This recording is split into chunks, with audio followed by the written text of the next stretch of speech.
حضرت سیدنا عمر رضی اللہ تعالی عنہ جلیل القدر ہستی ہیں جنہیں حضور علیہ السلام نے اللہ سے مانگ کے لیا۔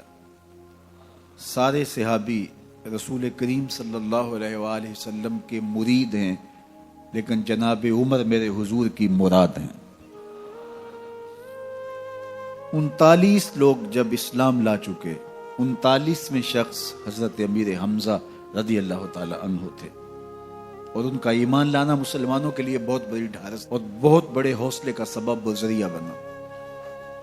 تو میرے حضور نے ہاتھ اٹھا لیے، کہا اے اللہ، ایک شیر دیا ہے امیر حمزہ، ایک شیر اور عطا کر دے، اب تیری مرضی، عمر بن خطاب دے دے یا عمر بن حشام دے دے۔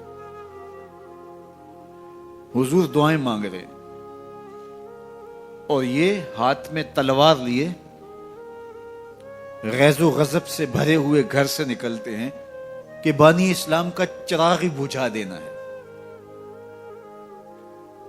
راستے میں ایک صاحب ملے اور کہا کہ عمر، تیور کوئی اچھے نہیں لگتے، خیر تو ہے، کدھر جا رہے ہو؟ کہا چراغ اسلام بجھانے جا رہا ہوں، یہ روز کا مسئلہ ختم ہونے لگا ہے میرے ہاتھوں۔ مسکرا کے بولے گھر کی خبر تو لو۔ کہا میرے گھر کو کیا ہوا؟ کہا تمہاری بہن فاطمہ بھی نوکر بن گئی ہے رسول اللہ صلی اللہ علیہ وسلم کی۔ غصے سے بھرے ہوئے اپنی بہن کے گھر کا رخ کرتے ہیں، اندر سے قرآن پڑھنے کی آواز آ رہی ہے، غصہ اور بڑھ جاتا ہے، دروازے کو زور زور سے کھٹکھٹاتے ہیں۔ اہل خانہ سمجھ گئے ماجرا کیا ہے، گرجدار آواز ہے جناب عمر کی، دروازہ کھولو۔ جلدی سے معلم کو چھپا دیا اور بہن آگے بڑھ کے دروازہ کھولا۔ کہا تم سابی ہو گئے ہو، دین چھوڑ دیا تم نے، بتوں کی وفا ترک کر دی اور بے تحاشا مارنا شروع کیا۔ بہن کا سر پھٹ جاتا ہے، خون بہنے لگتا ہے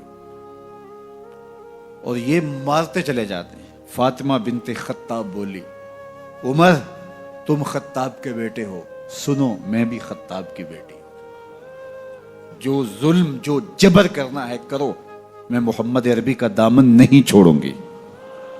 سوچنے پہ مجبور ہو جاتے ہیں وہ کون سی طاقت ہے جس نے بجلیاں بھر دی اس کے اندر۔ کہا جو تم پڑھ رہے تھے مجھے بھی سنا سکتے ہو؟ کہا تمہیں غسل کرنا ہوگا۔ عمر اپنے بدن کو دھو رہے ہیں، میرا رب دل دھو رہا ہے۔ اتنے میں معلم بھی قرآن لے کر آ جاتے ہیں اور قرآن کی تلاوت ہونے لگتی ہے۔ طٰہٰ ما انزلنا علیک القرآن لتشقیٰ، 14ویں رات کے محبوب چاند، ہم نے قرآن اس لیے نازل تو نہیں کیا تھا کہ تم مشقت میں پڑ جاؤ۔ بے تاب ہو گئے، کہا عمر کی عمر برباد ہو گئی، مجھے لے چلو حضور کی چوکھٹ پہ۔ تلوار حمائل کی ہے، بہنوئی ساتھ ہیں، اور حضور کی بارگاہ میں حاضر ہو رہے ہیں۔ دروازے کے سوراخوں سے دیکھا تو صحابہ تشویش کا اظہار کرنے لگے کہ عمر آ رہا ہے، تلوار حمائل کی ہے، ارادے اچھے نہیں لگتے۔ جناب امیر حمزہ نے کہا دروازہ کھول دو، اچھی نیت سے آیا تو استقبال کریں گے، نیت اچھی نہیں ہے تو اس کی تلوار سے اس کی گردن کاٹ دیں گے۔ حضور کے سامنے جا کے بیٹھ گئے، گلے میں کپڑا ڈالا تھا، حضور نے پکڑ کے کہا عمر ابھی وقت نہیں آیا کہ تم اسلام لے آؤ؟ یہی وقت تھا عمر کے اسلام لانے کا، لبوں پہ کلمہ جاری ہو گیا۔ اللہ اکبر کی صدا اس زور سے گونجی کہ مکے کی گلیاں گونجنے لگی۔ اسلام لانے کے بعد حضور سے پوچھتے ہیں حضور کیا ہم حق پر نہیں ہیں؟ فرمایا ہم حق پر ہیں۔ اللہ کا دین سچا نہیں ہے؟ کہا اللہ کا دین سچا ہے۔ آپ اللہ کے سچے نبی نہیں ہیں؟ فرمایا میں اللہ کا سچا نبی ہوں۔ تو کہا پھر ہم چھپ کے عبادت کیوں کریں؟ اب مسلمانوں کی 2 صفیں بنتی ہیں، ایک صف کی قیادت امیر حمزہ کرتے ہیں، دوسری صف کے آگے آگے عمر بن خطاب چلتے ہیں اور حضور درمیان میں ہیں، اور یہ ملکوتی قافلہ صحن حرم میں آ کے اعلانیہ عبادت کرتا ہے۔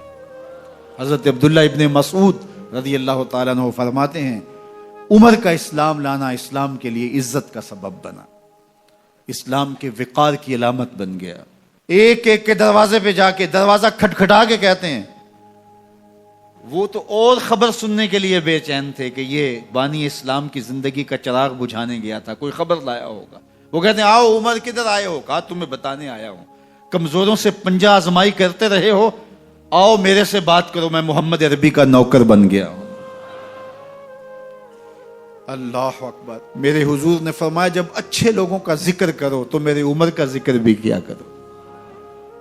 میرے عمر کی زبان پر حق بولتا ہے، سچ بولتا ہے۔ ان الشیطان یفر من ظل عمر، عمر کے سائے کو دیکھ کے شیطان بھاگتا ہے۔ اللہ اکبر۔ اسلام لائے تو زندگی کی ایک ایک سانس اسلام کے لیے وقف کر دی، حضور کا پہرا دیا، حضور کی ناموس کا پہرا دیا، حضور کی شریعت کا پہرا دیا۔ اسلامی فتوحات پھیلیں تو پھیلتی ہی چلی گئیں، کبھی مصر فتح ہو رہا ہے، کبھی ایران فتح ہو رہا ہے، آرمینیا تک مسلمانوں کی افواج پہنچتی ہیں۔ 22 لاکھ مربع میل پر حضرت عمر رضی اللہ تعالیٰ عنہ کی سلطنت پھیل جاتی ہے۔ عدل و انصاف کا دورہ ہوتا ہے۔ زمانے نے دیکھا کہ غیر مسلم بھی عدالت میں کھڑا ہے تو اسے خوف نہیں ہوتا تھا کہ میرے سے ناانصافی ہوگی، اس لیے کہ حکومت عمر کی چل رہی ہے۔ وہ بھی مطمئن ہوتا تھا کہ میرے ساتھ انصاف ہوگا۔